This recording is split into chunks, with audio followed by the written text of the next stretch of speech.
The blanket. Jake Holloway wasn't the type to believe in destiny. He believed in socket wrenches, oil stains, and a hard day's work. His garage, a rundown two-bay service station tucked between a pawn shop and a boarded-up bar in the outskirts of Grayson, saw more rust than reward most days. But he loved the place. Even if it barely kept the lights on. It was Thursday evening, already cold enough for frost to creep along the garage windows. Jake stood in front of the vending machine, banging it after it ate his last dollar and refused to give up a candy bar. He muttered under his breath, gave it one more kick, then laughed bitterly at himself. Behind him, the wind howled. He turned, pulling his worn-out hoodie tighter, and started locking up. That's when he saw him. At first, he thought it was a bundle of rags thrown behind the dumpster. But something shifted. An arm moved slightly under the patchy blanket. The form beneath it was barely distinguishable from trash. Jake squinted. Stepping closer. It was a man. Filthy. Skin the color of pale ash, with a beard that looked like it hadn't been touched in months.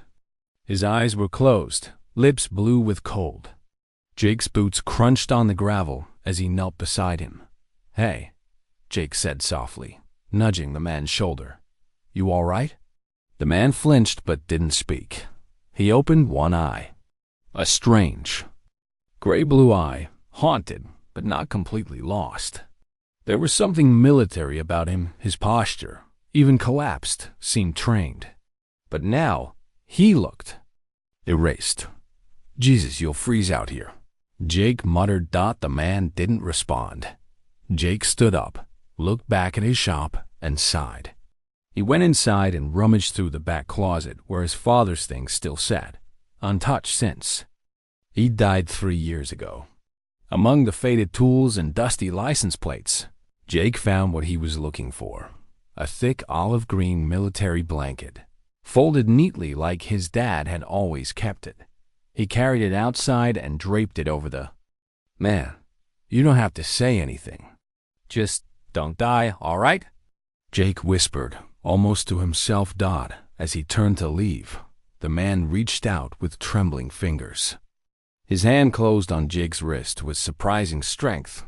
Jake froze. The man's voice was hoarse. "You shouldn't. You don't know what you're doing."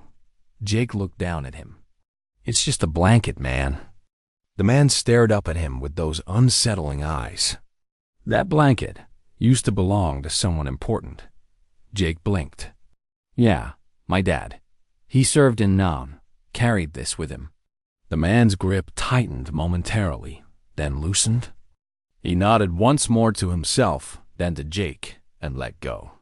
Then, as if he'd used up all his energy, he slumped back down and passed out. Jake stood there a moment longer, then walked away. That night, Jake had trouble sleeping. Something about that man stuck in his brain, those eyes, that voice. The way he said, "You don't know what you're doing," at Tuamas. He got up and checked the alley. The man was still there, wrapped in the blanket, unmoving.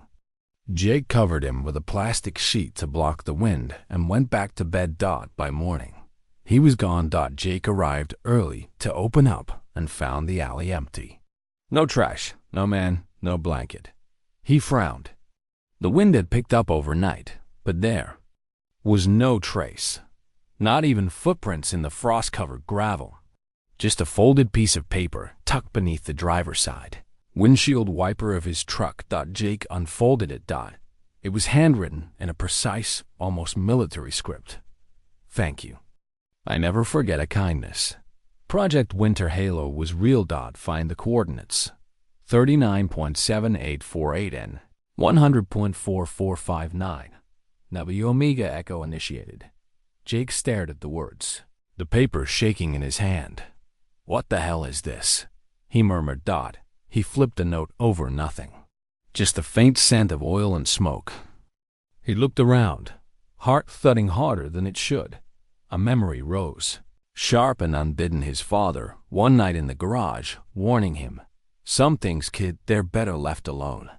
If you ever see the name Omega Echo, walk away." Jake. Hadn't thought of that in years. It sounded like one of his dad's old military superstitions. A warning from a tired soldier with too many ghosts. Now here it was, staring at him in his own handwriting. He folded the note and shoved it in his jacket. The rest of the day passed in a daze. Jake did oil changes, patched a tire, and replaced a busted alternator. But his mind wasn't in it. That name Winter Halo kept circling back. After hours, he made 2 phone calls. First to Tara. She didn't pick up. No surprise there. They hadn't spoken in 6 months, not since the fight. Then he called her again. This time, she answered. "What?" she said coldly. "I need your help," Jake said. Long pause. "Are you bleeding?" "No." "Are you drunk?" "No." "Then this better be good." Jake exhaled. "Do you still like puzzles?" She hesitated. "Why?" "I got one." Tara arrived that evening, skeptical but curious. She had always been sharp, a math teacher with a love for cryptograms and hidden messages. She took the note, read it 3 times, and furrowed her brow. "This is weird," she muttered. "These coordinates? They lead to Kansas. Dead center of the country. It's the middle of nowhere. Military base? Not according to any public maps. But the phrase Omega Echo, that's definitely not random." Jake nodded. "My dad used to say that name once. Said it was dangerous." Tara looked up, serious now. "Jake, where did you get this?" "I gave a homeless guy a blanket." "You what?" He looked like he was dying. I didn't think." "Jake," she said slowly, "you do realize people get killed for knowing the wrong things, right? Especially stuff with names like Winter Halo." Jake met her eyes. I don't think he was just some guy. They sat in silence for a while. Then Tara said, "Let's look into this carefully." They spent the next hour scanning databases, checking veterans' registries, typing in phrases like Project Winter Halo and Omega Echo into obscure corners of the web. Most searches came up dry. But one link on a forgotten forum for retired intelligence agents led to a half-broken thread with a subject line: "Echoes in the snow. Winter Halo never ended." Inside, there was a single post over 10 years old. They thought they buried it. Thought memory wipes would fix what they did. But the ghost talk, one made it out. One remembers. Below that, a blurred image of a man's face filthy, beard grown, eyes haunted. Jake leaned in. It was the same man from the alley. His heart. DED. Double quotes. See the ID. Tara whispered. Below the image. Harris, D. Classified level 7 clearance. Jake sat back, his mind racing. "I gave a level 7 clearance guy a blanket." He muttered. Tara didn't smile. "You might have just stepped into something we can't walk away from." That night, Jake couldn't sleep. He walked back to the alley again. Empty, silent, but something felt off. He scanned the area and saw a shape. A glint of metal. It was under his truck. He knelt down and pulled it out. A flash drive, wrapped in plastic, hidden just behind the rear wheel. He turned it over. One word was scratched into the casing: "Remember." Jake looked toward the empty alley, the place where Harris had disappeared.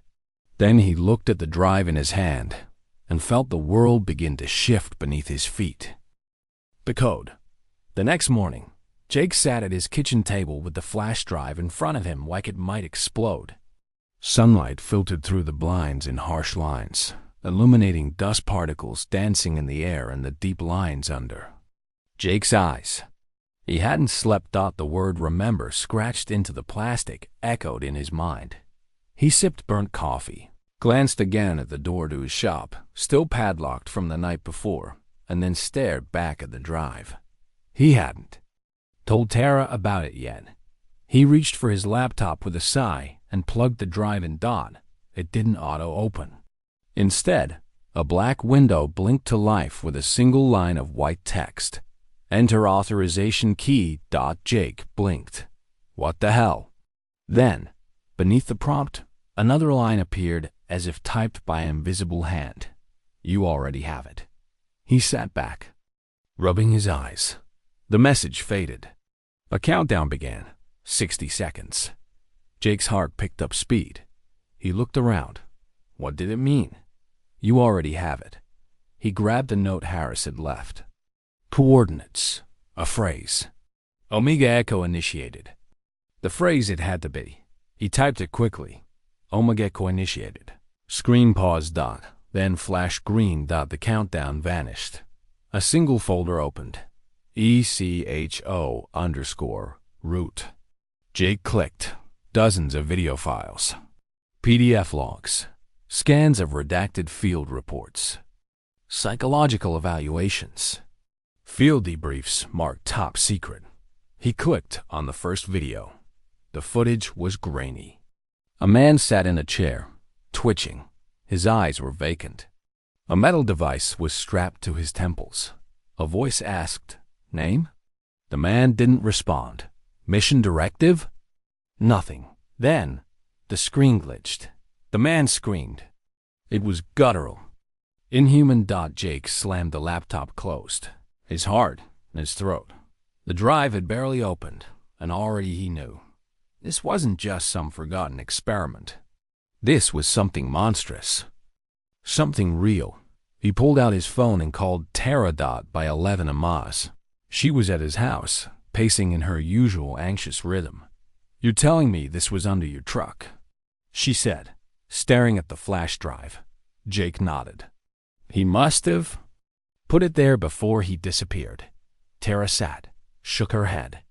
We need someone who knows what this is. Someone technical.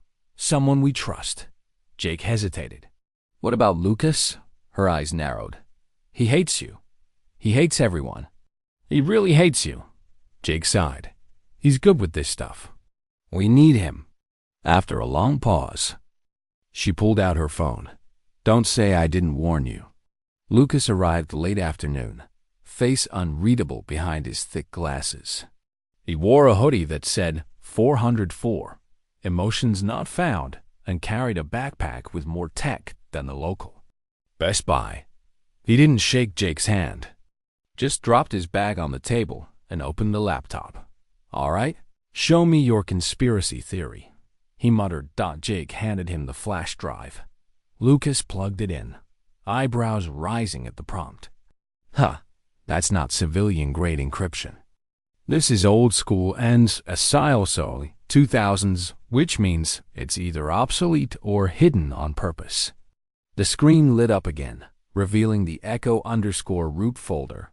Lucas clicked around, faster than Jake or Tara could follow.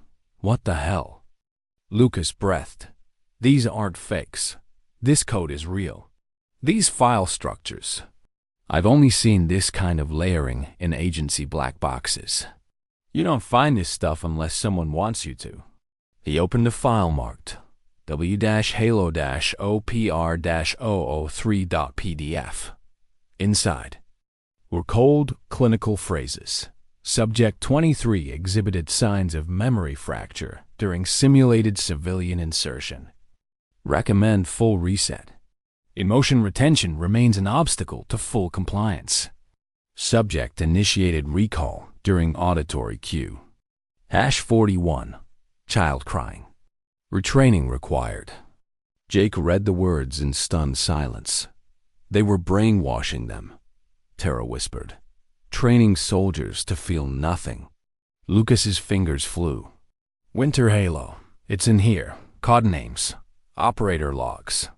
There's a reference to something called the Cleanser Protocol. He paused. Holy hell. This wasn't just a mind control project. They were breaking people. Systematically. Some of them were children when recruited. Jake sat back, mouth dry. What the hell did Harris get out of? Lucas stopped typing. You mean whoever Harris was? His name isn't on these files. At least not yet. That night, Jake stayed at the shop late. He needed quiet, needed normalcy. Cars made sense. Machines had reasons when they broke down. Humans didn't. He was finishing up a brake replacement when he heard the sound. Crunching gravel. He straightened. Peeked out the garage window. A black SUV sat across the street. Engine idling. Tinted windows. No plates. Jake's breath caught. He turned off the lights inside. Watched Dot. It didn't move Dot by morning. It was gone. But something was wrong. The side door to the shop was ajar. Jake stepped inside slowly, gripping a crowbar. His eyes scanned the room. Nothing was stolen, but everything had been touched. Tools slightly out of place. A socket wrench on the floor. Paperwork shuffled. Someone had gone through his life, not to take, but to look. Jake's blood ran cold.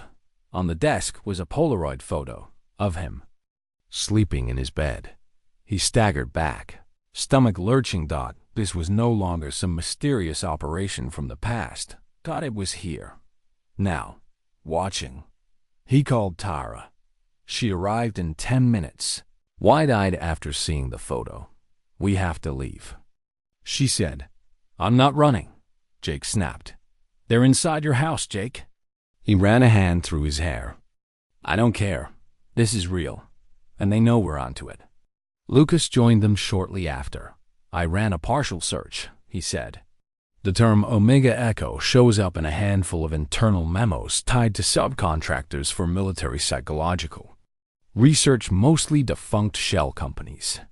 But one name keeps popping up. He turned his laptop around.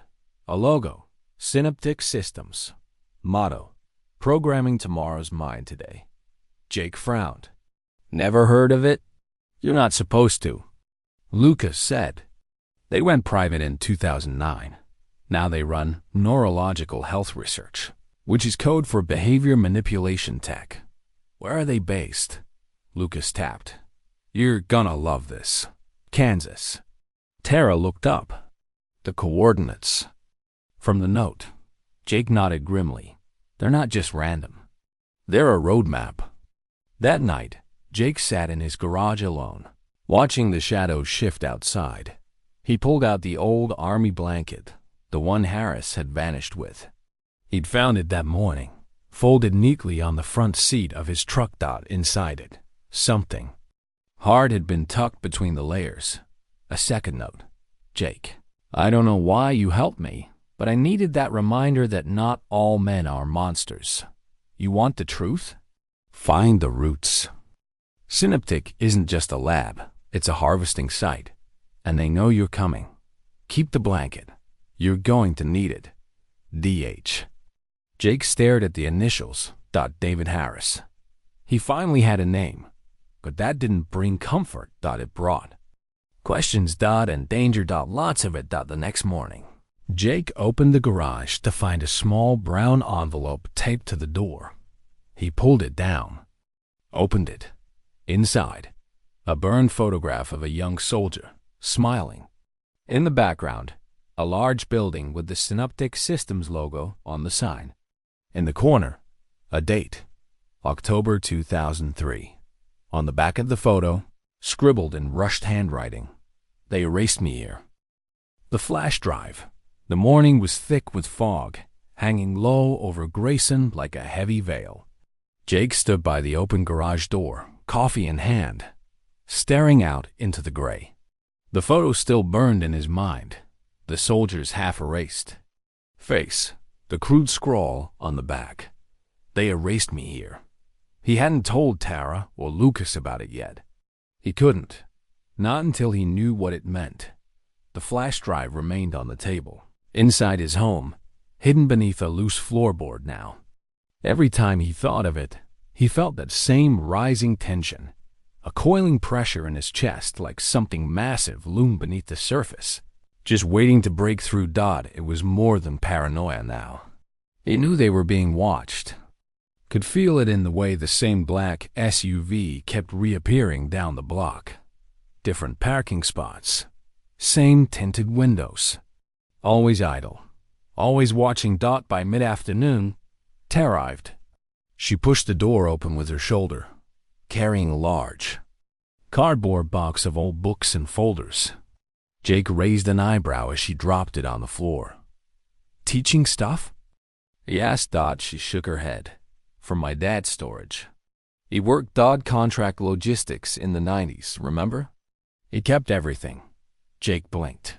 I thought he hated talking about his job. He did, but he hoarded paperwork like it was gold. She began pulling out faded manila folders, dusty binders, and decades-old memos, some still bearing the Defense Department's eagle crest. Lucas showed up 20 minutes later, reeking of energy drinks and fried food. He barely said a word before plugging in his laptop and launching into diagnostics. No network sniffers on your router, he said, but you're still being tracked. Jake froze. What do you mean? Lucas tapped a few keys and turned. The screen around it showed a heat map, a live trace of a local cell signal tower. 3 devices had pinged off it in the last hour. 2 matched known IDs, Jake's phone and Tara's. The third was an anonymous signal. No MAC address. No registered device name. That's not civilian tech, Lucas said. Someone nearby is running off military-grade spoofing protocols. They're watching us, Tara whispered. Lucas looked grim. We need to go off-grid, tonight. That evening, they drove 2 hours west into the hills, to a derelict hunting cabin Jake's father had once used. The place smelled of mildew and wood smoke, but it was defensible and far from anything resembling a cell tower. As the sun sank behind the trees, Lucas pulled out the flash drive again. We need to go deeper, he said. That file structure, the echo_ROOT, there's a hidden partition I didn't access last time. Jake sat down beside him on the dusty floor, the laptop perched on an overturned crate. Lucas typed furiously, bypassing encryption layers, breaking into ghost directories nested under aliases like system32.legacy and bios_config. Old double quotes. After 5 minutes, he froze. Found it. The folder name, monarch_seeds. Lucas hesitated. Jake, you ever hear of Ka Ultra? Yeah. Mind control, right? Sia stuff from the 60s. Yeah, well, this looks like its successor. Lucas clicked open the folder. Inside were files labeled induction protocols, child case study logs, trauma conditioning mapping, and a video file labeled simply Subject 019 Final Session. He double-clicked the video. The screen flickered, then displayed a dimly lit room, a metal chair, a flickering overhead bulb, and a figure strapped to the chair by the wrists and chest. The subject was male, early 20s, pale, gaunt. He blinked slowly, as if barely conscious. A disembodied voice came from off-camera. Begin session. Keyword, cold front. Subject response? He's lucid. Initiate overlay sequence. Start memory 6. The man's head jerked. His eyes fluttered open. Then something horrifying happened. His voice changed. I am Corporal David Harris, Echo Team. Mission active. Code clearance Omega. Jake sat up straight. That's him. Tara covered her mouth. The screen split briefly into frames, overlapping. Video of a child crying, gunshots, a snowy forest, then a blank wall. The man in the chair sobbed uncontrollably. The voice asked, "Do you remember who you are?" He screamed in agony. Then silence. Begin neural reset. Wipe in 3, 2. The screen went black. Lucas slammed the laptop closed. Jesus, Jake stared into space, breath shallow. They broke him, Tara whispered. No, they built him. From scratch. They slept little that night. Jake kept watch with an old shotgun his dad had left behind. He sat on the porch until dawn. mind racing. What he'd seen, that wasn't just trauma. It was reprogramming. Not only had Harris been stripped of his identity, he'd been overwritten, used, and discarded. And now he was out there, hunted. Alone. Jake had helped him once. But now, he owed him more. The next morning, Lucas dug into the decrypted files. Again, there's a pattern, he said. Dates, locations, even internal memos about transport schedules for seed agents. They move these guys across the country under fake medical charities. He tapped a screen. Here, Kansas. Exact coordinates from the original note. Described as an abandoned grain research station. But check this. He pulled up a satellite view. The building looked old, overgrown. But thermal overlays showed heat signatures. Underground heat. It's active, Lucas said. Jake clenched his jaw. That's where they're holding the others. Tara paced. We can't just show up. We'd be killed. We need evidence. We already have evidence, Jake said. What we need is exposure. They uploaded a small portion of the documents to a secure cloud server under an anonymous account. Tara contacted a freelance journalist she knew, Vanessa Keller, a firebrand independent who'd exposed military abuse in Syria. Years back. Vanessa responded within the hour. Her message was blunt. Meet me. Not online. Not by phone. In person. Too big for email. Tomorrow, 4 p.m., Clarksville train station. Burner only. The next day, Jake drove to Clarksville alone. Tara and Lucas stayed back with the files. He arrived early and sat at the edge of the station's empty parking lot. Vanessa showed up late. Black jacket, hair in a bun, dark glasses.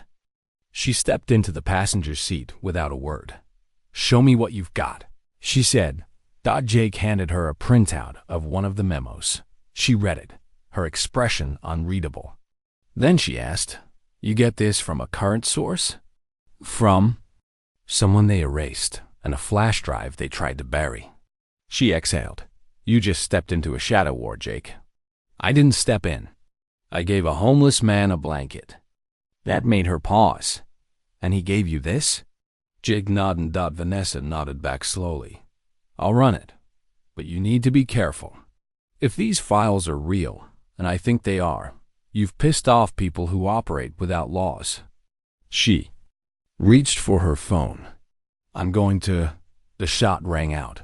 Vanessa's head snapped back, a red mist blooming across the passenger window. Jake screamed. Another shot blew out the windshield. He ducked, yanked the gear shift into reverse, and slammed on the gas. The car skidded back, tires screeching. Jake ducked behind the dash and floored it, speeding toward the station exit as two black-clad figures ran from the tree line behind the lot. Bullets pinned against the rear of the truck. Jake turned sharply onto the main road, his heart pounding. In his ears, hands shaking on the wheel. Vanessa slumped against the window, blood seeping into the seat. Jake screamed a string of curses, breath ragged. They'd murdered a journalist. In public, in daylight, he wasn't just in over his head. He was in the middle of a war. When he returned to the cabin, covered in blood and glass, Tara ran outside and grabbed him. Jake, oh my God. What happened? She's dead, he choked out. They shot her. They knew about the meeting. Lucas stared from the doorway. They're intercepting everything. Even burner phones aren't safe. Jake sank to his knees. We have to go dark, deeper than before, and we need to find Harris. Tara shook her head. You don't even know where he is. Jake looked up slowly. I think I do. He pulled the old blanket from the truck. Folded inside now was another note, one that hadn't been there yesterday, written in the same shaky hand. Synaptic Systems. October 13, 0200 hours. They moved the seeds through the grain silos. This is your only chance. Jake's eyes widened. He's still alive. Extraction attempt. Jake stood in the center of the cabin.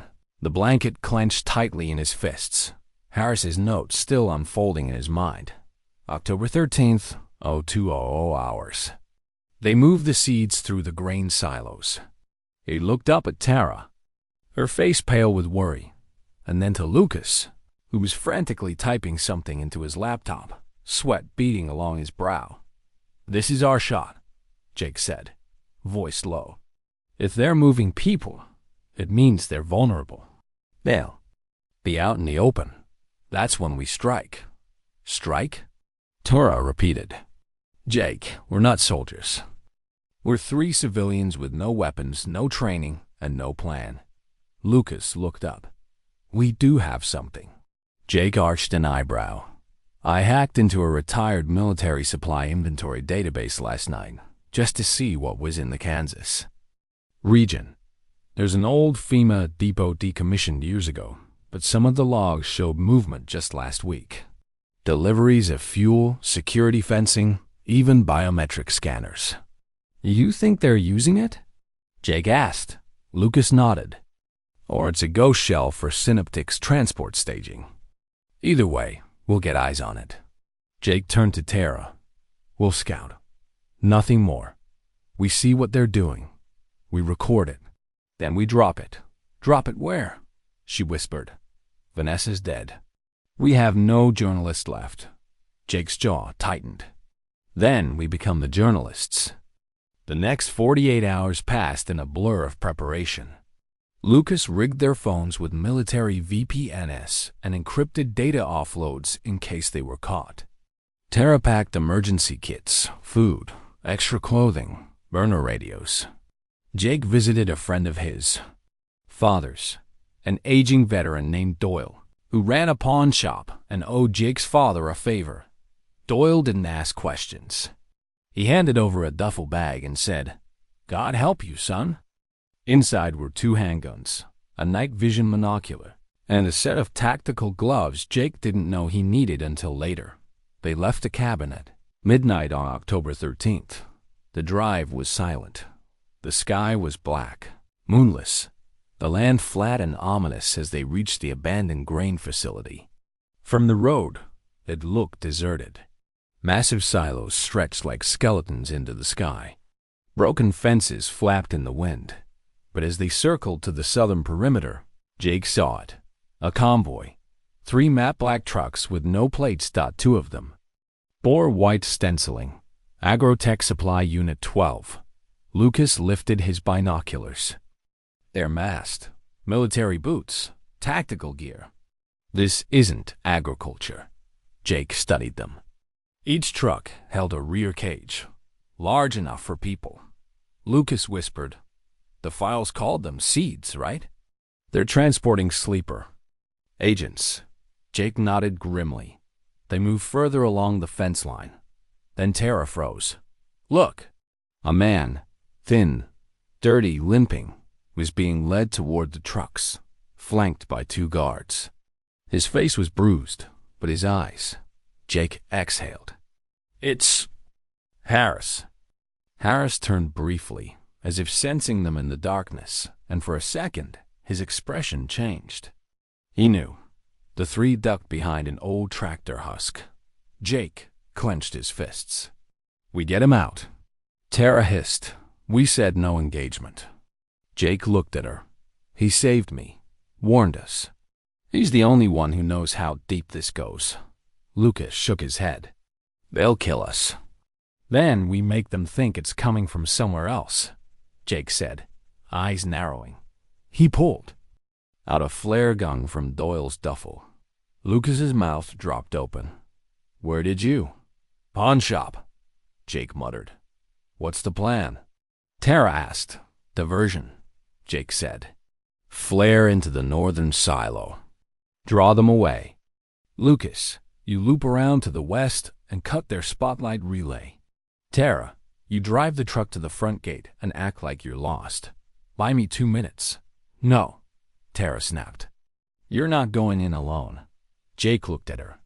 "You're better behind the wheel. And I'm the only one who's been in a fight." She swallowed hard. Lucas muttered, "We're all going to die." At 1:58 am, the plan was in motion. The flare arced into the air, bursting above the northern silo in a crack of red light. The guards shouted and ran toward it. Jake moved fast, low, silent, weaving through stacks of crates and abandoned feed bags. His breath came in shallow bursts. He reached the convoy just as Harris was being shoved into the back of one of the trucks. One guard remained. Jake struck from behind, a clean blow with the butt of his flashlight. The man crumpled. Harris turned, eyes wide. "You again. Can you walk?" "I'll crawl if I have to," he rasped. Jake helped him down. Just as they reached the edge of the lot, a guard shouted, "Hey!" They ran. Tara's truck peeled around the corner and skidded to a stop. "Get in!" she screamed. Jake hauled Harris into the back. Lucas leapt in from the side. Bullets struck the fender as Tara floored it, tires spitting gravel as they sped. Into the night, they drove for an hour before they dared speak. Harris coughed blood onto the blanket Jake wrapped him in. "You weren't supposed to come," he rasped. "We don't leave people behind," Jake said. Lucas muttered, "We do if they have drones." Jake ignored him. "What are they doing, Harris?" Harris looked at him with sunken, bloodshot eyes. "They're exporting memory, copying personalities, building programmable humans. One soldier's trauma becomes another's obedience." Tara stared at him, horrified. "You're saying they transfer minds?" Harris shook his head. "Not minds, behaviors, instincts, violence, loyalty. They scan the neural trauma patterns and recreate them. They turn me into a weapon, then tried to overwrite me with someone else." Jake felt his skin crawl. "They called it Project Monarch," Harris said. "Echo seeds are sleeper units, planted in society, trained to kill when triggered." Lucas whispered, "And the signal? A phrase," Harris said. "One phrase can turn them on." They returned to the cabin just before dawn. Jake stitched Harris's wound while Lucas uploaded the footage of the convoy and the transport operation to a new secure cloud drop. Tara cleaned the blood off her hands in silence. That morning, news broke online. A leaked video of masked operatives loading dazed civilians into unmarked trucks. It hit Twitter first, then Reddit, then national blogs. Jake watched it spread like wildfire. He didn't know if they'd started a revolution or a manhunt. But one thing was clear. The operation wasn't secret anymore. The man he was. Rain fell in slow, rhythmic sheets, drumming against the metal roof of the old cabin. The storm outside seemed like an extension of what was building inside. Tension, questions, silence heavy as lead. Jake sat by the fire, watching the flames flicker, the blanket draped over his lap. Across the room, Harris lay on the couch, pale and weak, his side tightly bandaged. His breathing was uneven but steady. One eye remained slightly open, always watching. Tara dozed. On a cot in the corner, her fingers still curled around a notepad where she'd been writing questions. Lucas had passed out with his laptop across his chest, headphones still in his ears, searching for signals that might already be hunting them. Jake didn't sleep. He couldn't. The man on the couch wasn't just a ghost from a file. He was someone. And the war inside him, whatever had been done, whatever had been programmed, was still fighting its way out. "Jake." Harris croaked suddenly, his voice hoarse and low. Jake stood immediately. "You need water?" Harris shook his head. "No, I need to tell you something before they find us again." Jake pulled a chair close. Harris stared at the ceiling, eyes unfocused. "My name was David Elias Harris. Born in Lake County, Illinois. Raised by a drunk, drafted at 19, volunteered for things no one should have." He coughed, cleared his throat. Blood spotted the rag Jake handed him. "I started as a recon sniper. Good at it. Too good, they noticed. They pulled me into something called Phoenix Echo. It was supposed to be an elite program for off-book targets. Black bag hits. The kind no one claims on paper. Jake's hands clenched on his knees. They put us through months of isolation. Broke us down. Gave U.S. no names. Took away clocks. Mirrors. We were just units. No identities. Only voices in our ears and commands in our heads. He paused. I didn't resist. Not at first. I believed we were fighting the bad guys. Terrorists. Corrupt foreign operatives. But it wasn't long before the lines blurred. Civilians, kids. Anyone deemed collateral. He shut his eyes. Then they brought in the drugs, the neural implants, the visual rewrites. We saw what they wanted us to see. They could implant false memories.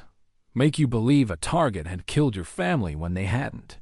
That rage made you more obedient. Jake's stomach turned. Harris's voice trembled.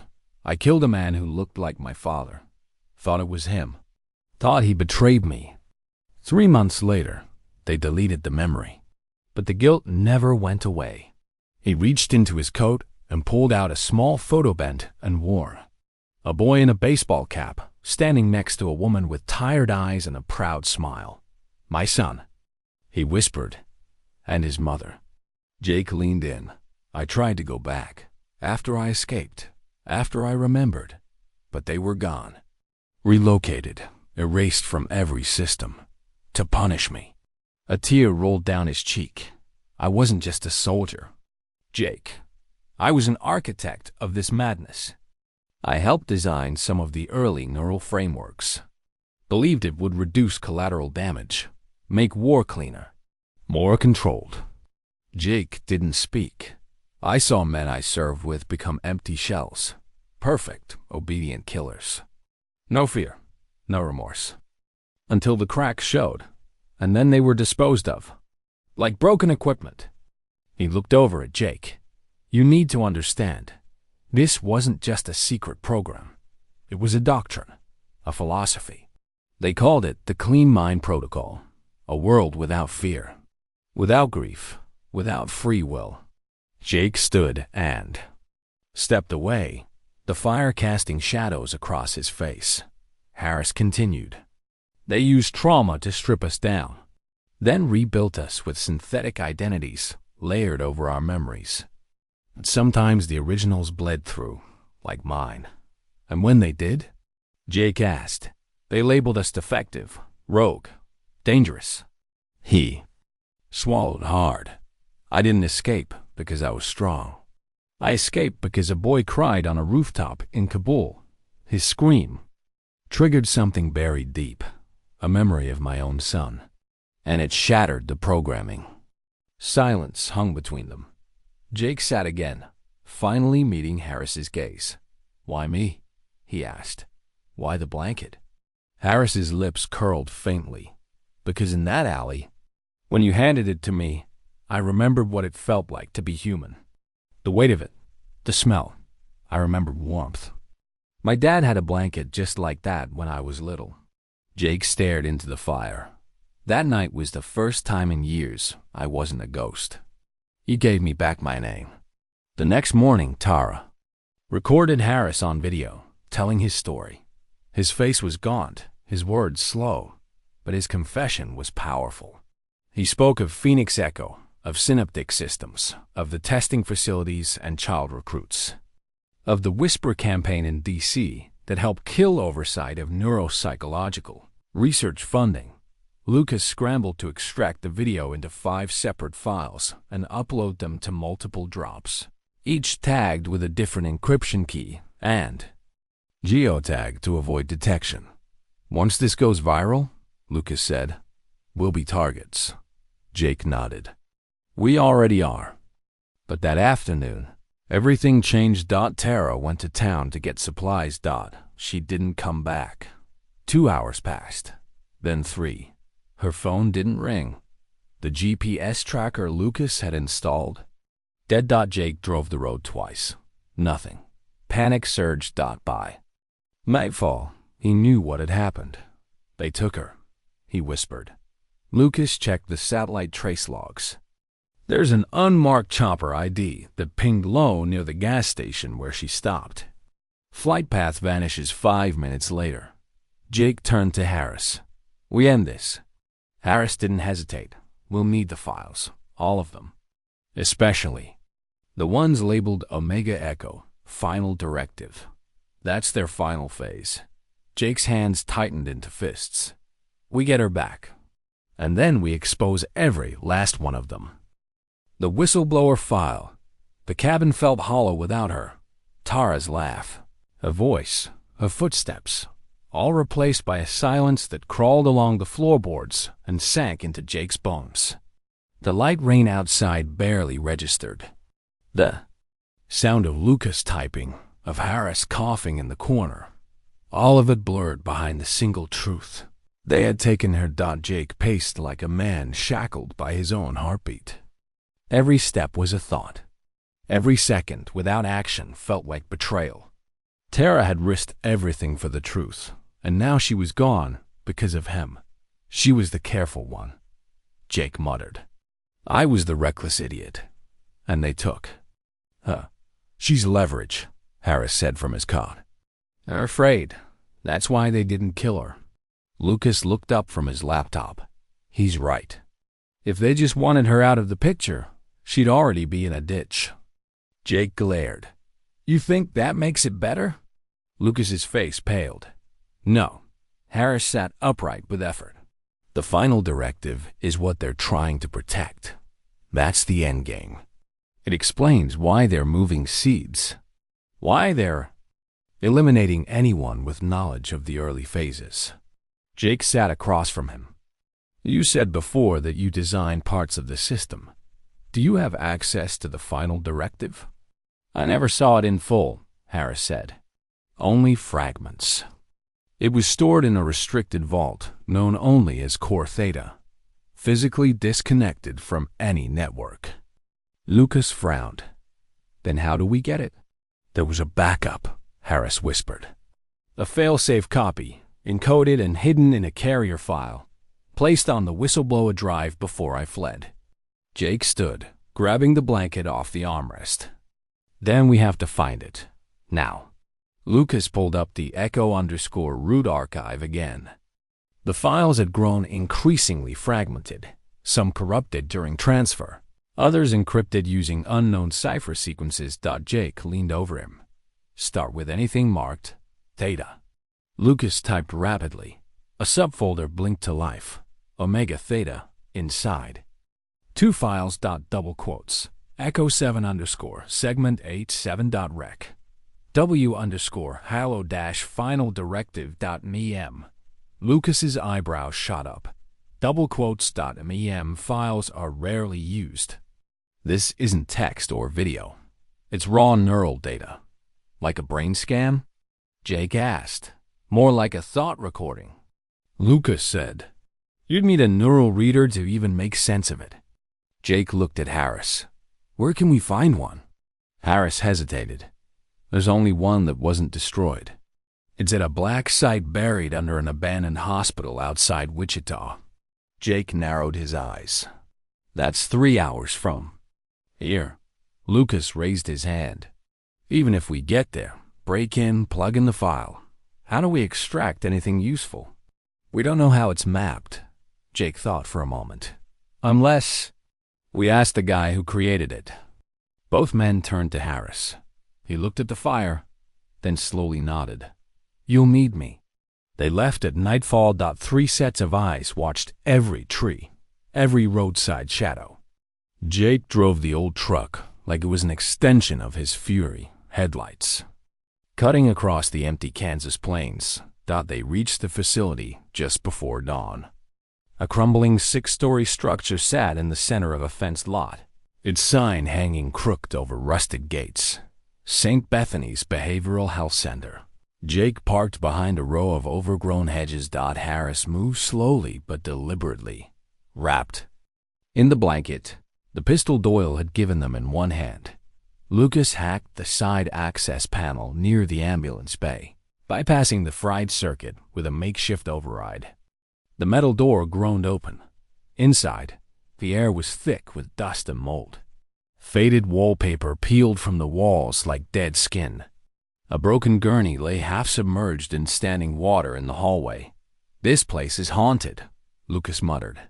"It's not ghosts I'm worried about," Jake said, his hand on the grip of his weapon. They descended 3 floors down into the darkness, guided only by the green glow of Lucas's tablet.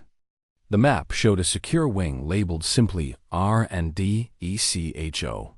They found the door. Steel. No handle. A biometric scanner blinked red. Jake turned to Harris. He reached up, pressed his palm to the pad. Green light. The door hissed open. Inside, a single chamber, rows of consoles, a chair with a metal cradle for the skull, glass tubes lining the walls, filled with thick, amber-colored fluid, and what looked like fragments of human brain tissue suspended within. Lucas whispered, "They weren't just scanning minds.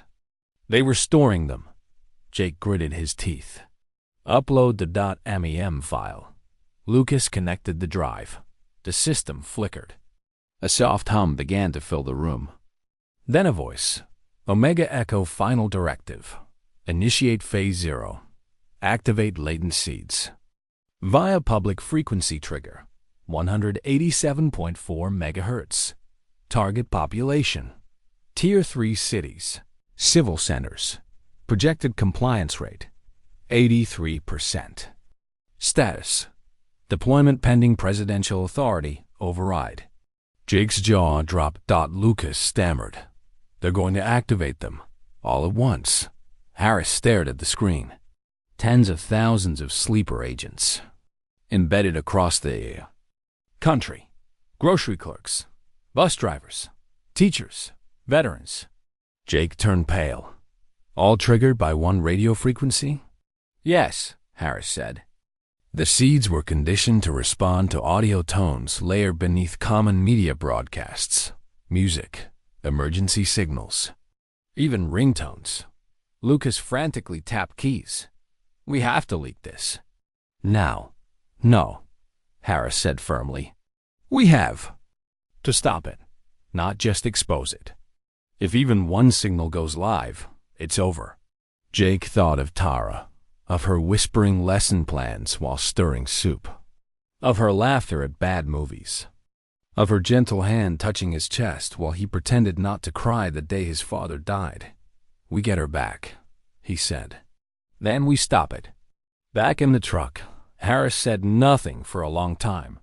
When he finally spoke, it was to the window. "I remember a boy," he murmured. "My son. He used to sing in the car on the way to school. I still hear his voice sometimes, in dreams." Jake glanced at him. "What happened to him?" "I don't know," Harris said. "They erased that part." Silence. Then, "But I remember what it felt like to be a father. That's what keeps me human." Jake swallowed hard. That night, they returned to the cabin, only to find it torn apart. Everything flipped. Files burned. Computers smashed. On the table, a single Polaroid. Tara. Bound. Gagged. A cut on her cheek. Behind her, a man in a black suit and a chalkboard. On it, one word in block letters. Omega. 48 hours. Inside the black site, the wind screamed across the empty plain like something wounded. Jake stood at the edge of a dirt bluff overlooking the valley below, where the entrance to the black site lay buried beneath a seemingly forgotten facility. A low concrete complex, half overgrown by tall grass and wild vines, stretched along the base of the hill. From this distance, it looked like a run-down agricultural center. But Jake knew better. Tara was inside. And so was Omega. Behind him. Lucas adjusted the strap on his bag, checking the signal blocker for the 4th time. Harris, wrapped in Jake's father's blanket, stared at the horizon. He looked older than he had 2 days ago, his face more hollow, but his eyes were burning. "We going quiet," Jake said. "We get Tara. We get what we need. We stop them." Harris didn't nod. He just turned and began walking. The three of them approached the east perimeter under cover of darkness. Lucas had tracked a faint signal coming from the building's northeast wing, a low-frequency pulse that matched the seed activation code embedded in the .mem file. "This is the source," he said. "It's not just a trigger site. It's the main hub." They slipped through a rusted gate and moved toward the service door. Lucas bypassed the keypad with a low hum and a soft click. Inside, the air was sterile and cold. The hallway lights flickered once. Then steady. Jake moved ahead, gun drawn. Past storage rooms, testing chambers, soundproof glass halls with faded motivational posters hanging askew. One read, "Comply, contribute, complete." Another had the Synaptic logo, and beneath it, "Clean mind, clear mission." Jake's stomach turned. They reached the central corridor. A heavy security door blocked the way. A retinal scanner blinked red. Harris stepped forward. Lucas froze. "You think you're still in the system?" "I built the system," Harris whispered. He pressed his eye to the scanner. Green light. The door opened. What lay beyond was unlike anything Jake had seen. A massive chamber, humming with electricity. Servers lining the walls. In the center, a glass enclosure. Inside it, 4 hospital beds. Each bed held a figure, unmoving, pale electrodes trailing from shaved skulls to glowing panels. "Seeds," Harris said. "Real-time test subjects. These are pre-triggers, not yet deployed." Jake stepped toward them. "Are they alive?" Lucas scanned the vitals. "Barely. Minimal brain activity. Like they've been sedated for years." Harris looked down at one of the figures, a young woman, no older than 20, her eyelids fluttering in rhythm with a low-pitched pulse playing through the speakers. "She looks like my niece," Jake whispered. "She's not your niece anymore," Harris said. "She's a container, built for a trigger." They moved to the back of the chamber. A steel hallway descended into the ground. "No signs, no lights. This goes to Core Theta," Harris said. "And the vault." Jake gripped his weapon tighter. "And Tara?" "They wouldn't keep her here." "Too risky," Lucas said. "If they're holding her as leverage, she's either near command or in the behavioral wing." Harris pointed down the hallway. "Command's at the bottom. I go there. You go get her." Jake grabbed Harris's shoulder. "I'm not leaving you." "You are. You need her. I need to finish this." They locked eyes. Harris handed him a flashcard. "Final keys. Load them into the trigger console. When you hear my voice, hit send." Jake hesitated. "That'll activate them." "No," Harris said. "That'll unshackle them, reverse the bonds, free their minds." Jake clenched his jaw. "Promise me." Harris said. Jake nodded. Then they split. Jake and Lucas moved fast, retracing steps, avoiding guards, slipping through maintenance corridors until they found the behavioral wing. At the end of the hall, behind 2 steel doors, Tara. Tied to a chair, eyes swollen, lip cut. Jake burst in, gun raised. The guard turned too late. Jake didn't hesitate. One shot. Clean. He ran to her, hand shaking as he untied the ropes. Tara, look at me." Her eyes fluttered open. "Jake." She collapsed into him. "I thought I was dead," she whispered. "Not while I breathe," he choked out. Lucas checked the door. "We have 30 seconds, tops." Jake carried her down the hall. Sirens blared. Lights turned red over the intercom. "Alert. Omega Echo activation imminent. All units to defensive positions." They ran. Meanwhile, deep below, Harris reached the vault. He stared at the door marked Core Theta, pressed his hand to the panel. The door opened. Inside, the primary trigger system, a chamber of circuits, a wall of levers, one seat in the center, a microphone. He sat down and began to speak. Upstairs, Jake reached the master console. Inserted the card. Lucas began typing. Voice ID detected. The computer said. Directive override. Omega Echo failsafe. Engaged. Initiating unbinding protocol. Voice match. Agent David Harris. Confirmed. Deploying reversal signal. Jake hovered over the send button. Harris's voice filled the chamber. To the seeds, to the forgotten, to the broken. You are not machines. You are not ghosts. Remember who you are. Remember why you were stolen. This is your freedom. Jake slammed.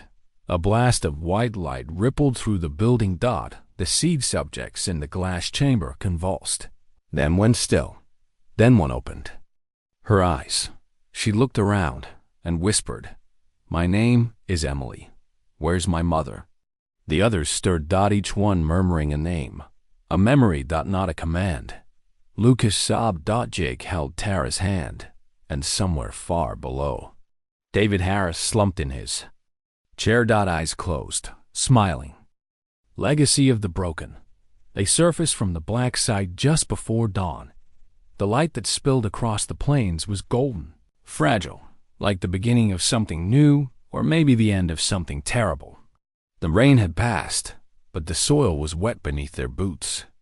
The smell of earth was raw and alive. Tara leaned against Jake, her arms trembling as the last adrenaline faded from her limbs. He kept one hand on her back, steadying her, though his own knees felt weak. Lucas limped behind them, silent, there. Or four of them now, but one was missing. Jake turned once, looked back at the door to the facility. It was sealed again. David Harris was gone. They didn't speak for a long time. Back in the truck, Jake drove. Tara rested her head on his shoulder.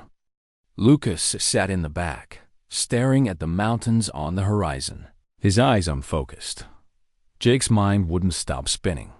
He heard Harris's voice again, echoing from the console. Remember who you are. This is your freedom. He gripped the wheel tighter. That wasn't just for the seeds. That was for him too. For a mechanic who'd never asked for this, who just gave a man a blanket, who just wanted to do the right thing. And now the weight of a war hung around his neck like an iron collar. By noon, the story had already broken. The leaked video of the facility, the activation chamber, the reversal command, and most importantly, Harris's voice had gone viral. Anonymous data packets flooded online forums, whistleblower channels, encrypted news drops. One of the women rescued from the facility, Emily, had posted a short clip from a hidden phone. Her tear-streaked face filled the screen. They called me Subject 7, but my name is Emily Ross. I was taken when I was 11. I thought I was dead, but someone saved me. A man, a kind man. I remember my mother now. I want to go home. It was shared 20 million times in 3 hours. Jake watched the clip from the motel room where they'd holed up for the night. Harris's voice was included in every version. He had become the whistleblower, the savior, the ghost who refused to stay buried. That night, Jake sat outside on the steps. The stars above Kansas were sharp and countless. Tara joined him, silent for a while. Then she asked, "Do you think it's over?" He shook his head. "Not even close, but we cut the root and exposed it." She looked down. "I thought I'd die in there. But what scared me more was that I wanted to. Just so it would stop." Jake took her hand. "You didn't," he said. "You're here. You came back." "So did you," she whispered. Lucas came out an hour later, holding his laptop. 2 congressmen resigned today. One was tied to Synaptics funding. Another was on the board. Jake raised an eyebrow. "Pressure's mounting," Lucas said. "Public outcry is insane. People are demanding investigations. Media's scrambling. They want answers." Jake nodded. "Let's give them some." He stood, took a breath, and said, "We release everything. every file, every name. We bury the ones responsible with the truth. They worked all night, sorting, labeling, compiling. Footage of the seed program. Employee rosters. Budget transfers. Black site maps. Protocol documents. Harris had given them everything. Jake remembered one of his last lines, embedded in a separate audio file. I once believed in order. Now I believe in choice. If you're hearing this, then someone made the right one. Give them back their lives, or at least the truth. The full archive was uploaded at dawn, encrypted, but free. Open to the world. They called it the Harris Files. 2 days later, a congressional hearing was announced. 5 top defense contractors were subpoenaed. A former senator was arrested. And across the country, hundreds of missing persons were identified and reunited with families who had given up hope decades ago. But many didn't come back. And some, too broken to remember who they were, simply wandered off. They had been erased too completely. Jake couldn't stop thinking about them. He returned to the alley behind his garage 1 week later. Same spot, same gravel, same wall. He sat down. Held the blanket in his hands. A quiet gust of wind moved across his shoulders. He whispered, "Thank you." That night, someone knocked at his door. He opened it to find a boy, 17, maybe. Wearing an old army jacket, trembling. In his hands, a paper with Jake's address. You're the one who gave the blanket?" Jake nodded. The boy's eyes filled. "I think he was my father," he said. "David Harris." Jake's chest clenched. "He used to sing to me," the boy whispered. "But I only remembered yesterday. My aunt showed me a photo. Then I saw him in the video." "He's gone, isn't he?" Jake couldn't speak. The boy looked down. I didn't want him to die alone." Jake placed the blanket over his shoulders. "He didn't," he said. The boy wept. Jake closed the door slowly and cried too. The final list. Jake sat alone in the shop, the Harris files glowing faintly on the laptop screen. Rows upon rows of names stared back at him. Administrators, doctors, military liaisons, senators, consultants, software engineers, data brokers. One list alone contained 1,472 individuals directly involved in Project Winter Halo and Omega Echo. Across a 25-year span, he scrolled until the cursor stopped on one name. Sullivan, Arlen Mum, Deputy Director, Synaptic Systems. Jake's jaw tightened. He remembered the photo, the one of Tara, bound to the chair with a man in a black suit behind her. It was him. Sullivan had overseen Phase 0, had personally approved the targeting of test populations, and had likely ordered Harris's termination. Jake whispered to himself, "He's the final thread." Across the room, Lucas paced with a phone in one hand and a hard drive in the other. "They're trying to scrub the files already. Dozens of takedown requests filed to hosting services. Anonymous bot networks flooding mirrors." Tara, now fully recovered, leaned over the counter, sorting printouts. "Then we need to spread them faster. Decentralized. Give every person in the country the chance to be the whistleblower." Lucas nodded. "I've already started a blockchain ledger. Copies of the files will exist forever on every node, beyond deletion." Jake stood. "It's not enough." Tara raised an eyebrow. "What do you mean?" "We exposed the operation, but we didn't stop the ones behind it." The next day, Jake drove alone to DCH. He left early, taking Harris's blanket folded neatly in the back seat. It was more than warmth now. It was a symbol, a flag, a promise. He had an address, Sullivan's. The man had gone underground, but the files had revealed several safe houses linked to shell companies he'd once operated. Jake followed the money trail, then followed the shadow behind it. He arrived at a brownstone in Northern Virginia, quiet and unassuming. The type of place where no one asked questions. Jake knocked once, then again, The door opened slowly, and there. He was older than in the photos. Gray hair, tired eyes. But unmistakably him. Sullivan froze when he saw Jake. "I know who you are," he said. Jake stepped forward. "Then you know why I'm here." Sullivan glanced around. "This is a mistake." "No," Jake said. "Your life was a mistake." The man opened his mouth to respond, but Jake pulled out a phone and pressed play. Harris's voice echoed from the speaker. "You are not machines. You are not ghosts. Remember who you are." Sullivan paled. "You did this," Jake growled. "You stole lives. You reroute people like they were hard drives. You buried them, erased families, murdered truth." Sullivan straightened. "It was necessary." Jake stepped closer. "You know what's necessary now?"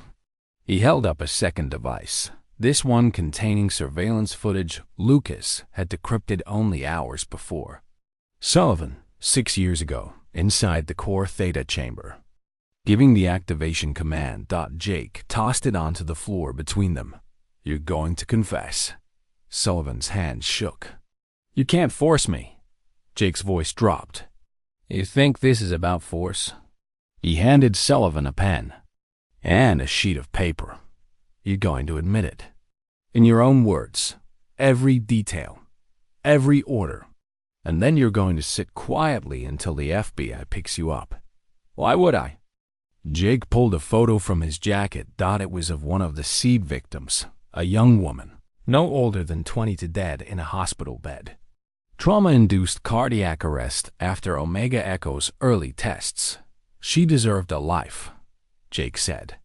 So did hundreds of others. Sullivan looked at the photo. And for the first time, his eyes flickered with something that might have been shame. Jake returned to Grayson 2 days later.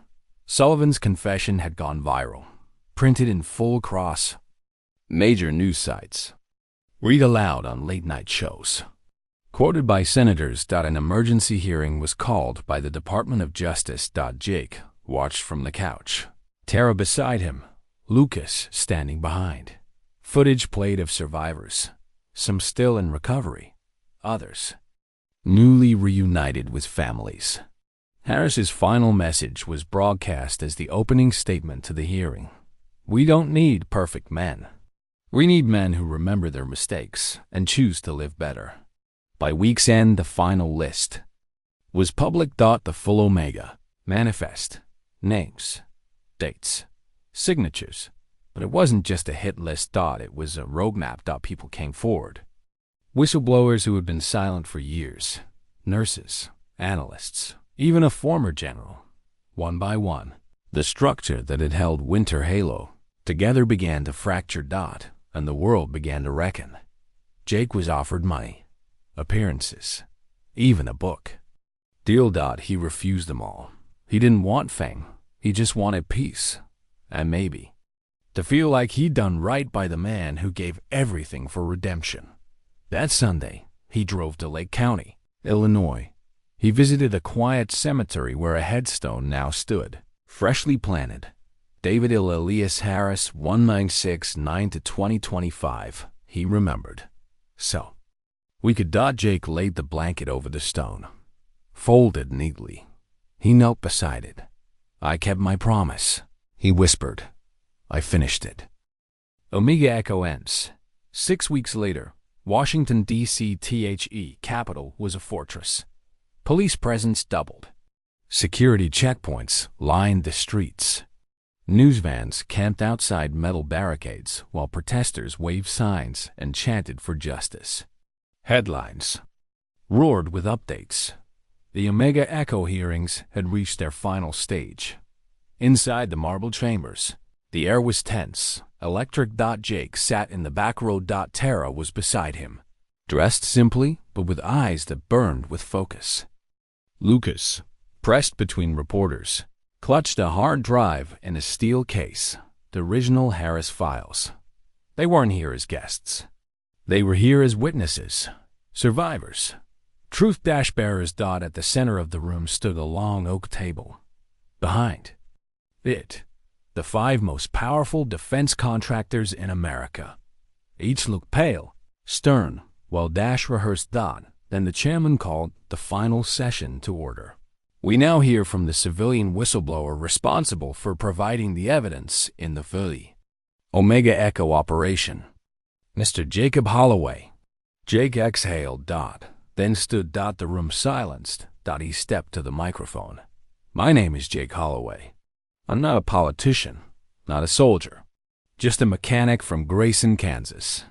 He paused, scanning the crowd, and I gave a man a blanket.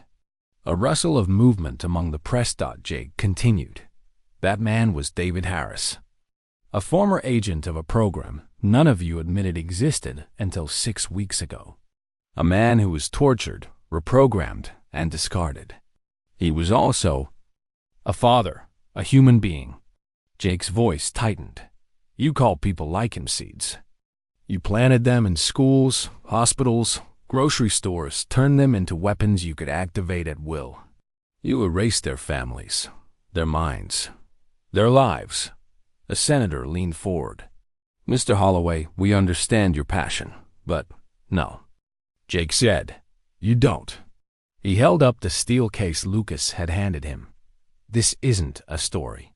It's not a conspiracy theory. This is data. Proof. Files you signed off on. Budgets you approved. People you buried. He placed the case on the table.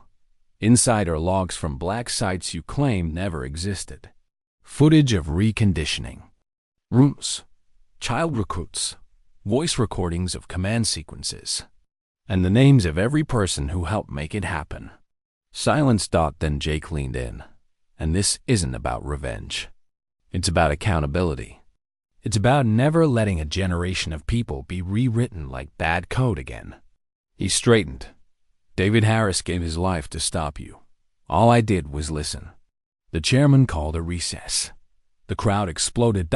As Jake exited the chamber. Someone grabbed his arm. A woman in tears. Behind her, a boy no more than 13. I think, she choked. I think you helped my husband. He disappeared 10 years ago, and now he's back. He remembers us. Jake blinked. The boy stepped forward. I remember you, he whispered. The videos. He said your name. Jake knelt, stunned. The boy threw his arms around him. Tears burned Jake's eyes. That night, a photo of the hug became the most shared image on the internet.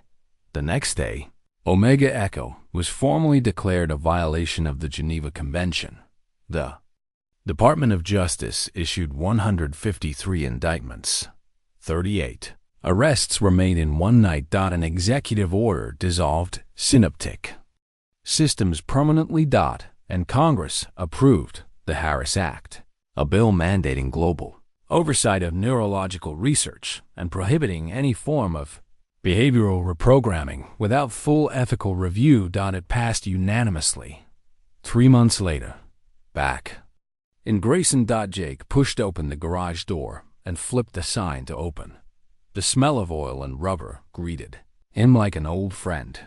The place was quieter now, simpler, but he wasn't alone. Tara worked at the local school again part-time. Lucas was consulting with a non-profit building support systems for victims of memory manipulation. And Jake? Jake fixed cars. He fixed them for free when someone couldn't pay. Sometimes they left thank you notes. Sometimes they just left a blanket. One morning, a young man walked in. Military posture, haunted eyes. He sat down and said nothing. Jake recognized the look. He walked into the office, pulled out the last remaining item he'd kept from those days, a folded green army blanket, and handed it to the man. The man clutched it like it meant something more than warmth. And for a long moment, they said nothing. Then the man whispered, You knew him, didn't you? Jake nodded. He saved me, and a lot of others. The man stood, eyes glassy. Then I owe you my life. Jake didn't respond. He didn't need to. Later that week, Jake stood outside in the alley. Same place where it all began. The wind stirred. The sun filtered through the clouds. He knelt down. And placed a plaque in the ground. Simple. Bronze dotted. Read, in memory of David Harris. He was forgotten until he remembered. One man, one choice, one blanket. And everything changed. Jake stood, looked up at the sky. And for the first time in a long, long while, he smiled.